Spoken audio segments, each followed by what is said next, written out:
how to choose a companion for your rabbit. A lot of times it's easiest to just adopt a pair of rabbits, and that way you don't have to worry about it. And you can even get a triple, a threesome of rabbits. Certainly, yes, it's a lot more rabbit, a little bit more food, more room, but certainly adopting them together helps. And I brought a pair here today for adoption. They're slightly special needs, but they're a real sweet pair of bunnies, that Willow and Gladys. And Willow has a head tilt, but he walks around and totally fine, likes to be petted, very sweet. And then Gladys was completely healthy, but I think she looks like she's getting a little elbow arthritis, so her little elbow is kind of twisting out a little bit, but otherwise very sweet pair. All right, so when you're trying to choose a companion for your rabbit, you want to consider age, activity level, personality, and previous experiences. And with this slide, size doesn't matter. You can have a big bunny, a little bunny. I remember there was one trio that was 2 huge Flemish giant rabbits and 1 tiny little dwarf.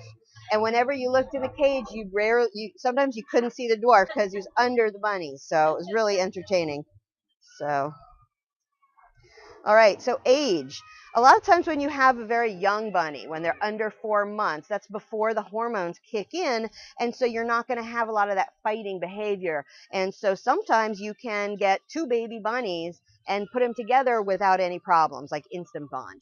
But you have to be careful you're getting a healthy baby. So sometimes when you're getting them from the shelter or from the pet store, they have coccidia parasites or other issues. And so, you don't necessarily want to go and, have your baby and you've had it for maybe a month or 2, and then you go get another baby and then that one's sick and it gets your bunny sick, and you don't want to deal with all that. So sometimes if you get babies and you get 2 at the same time, then that works out. Sometimes the rescue groups will occasionally have litters and young bunnies that are for adoption too. And so, you can have an adult and put a baby in with them. That usually works pretty well, and a little bit of an easy bond usually. So let's see. So younger rabbits, usually like around 1 to 3 years, are very rambunctious, a lot of attitude, even if they've been spayed and neutered and they don't have any more hormones. Sometimes those can be more challenging to bond, whereas the older bunnies, they just get really mellow and are easier to bond, and especially when you get like 8, 9, 10 plus year-old bunnies, they're usually like, oh yeah, whatever, it's just another person. So occasionally you will get some that, have attitudes and just will not deal with it, and it's going to be a hard bond.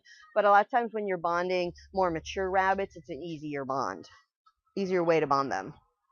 So, and sometimes also, if you are one of those people who is rabbit crazy and likes to have multiple rabbits, a lot of times if you have a trio, then you can add in a 4th, and it's like once you have a group, it's easy to add them in. Activity level. A very energetic rabbit may enjoy another active rabbit to be their partner in crime. An energetic rabbit will often encourage a less active rabbit to be more active.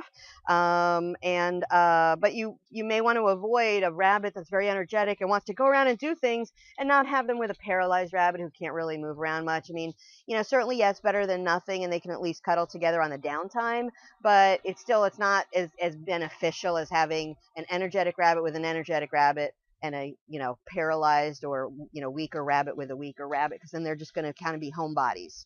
So mellow rabbit may benefit from a more active rabbit, but also 2 mellow rabbits can be fine.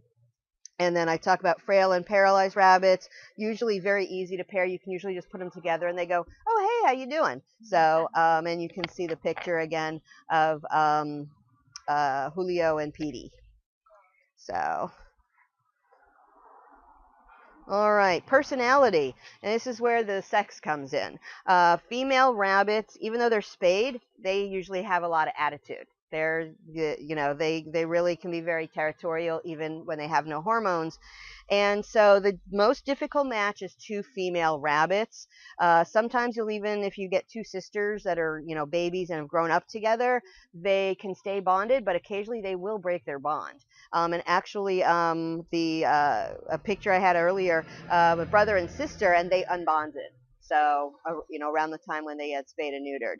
So, male rabbits are more easygoing, and many become pretty mellow by middle age. So the best thing is a male to female match, but also a male to male match is kind of the second choice. Certainly female to female is your kind of last choice. If you have, the two females, it helps to put a male in there.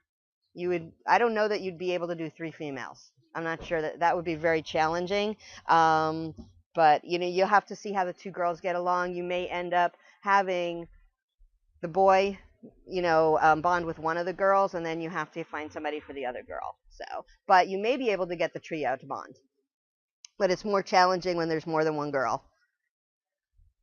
Okay, previous experiences. Sometimes a rabbit was bonded to a rabbit of a certain color and will have a preference for that color. So like if they're bonded to a big white, New Zealand, and then, they might just prefer big white rabbits. I had one rabbit who was really bad at cage fighting, and she was mostly white with brown. And so my little brown bunny, whenever he'd see a white bunny, was like, oh God, no, she's going to be mean to me. So yeah, previous experiences can be important.